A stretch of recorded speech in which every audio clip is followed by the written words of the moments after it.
Ano na naman yung pinaplano mo? Itutusok ko tong tinidor sa saksakan. Bakit? Kasi, napanood ko sa YouTube, magkakaroon daw ako ng powers. Yung power niyan, papasok sa katawan mo, makukuryente ka. Ayun nga yung point, diba? Para nga pumasok yung kuryente sa katawan ko para magkaroon ako ng powers. Okay, bahala ka dyan. Basta sinabihan na kita. Talaga?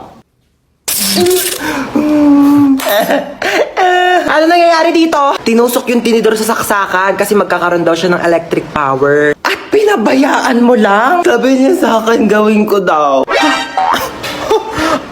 Ako pa talaga. Huwag kayo magpaliwanag!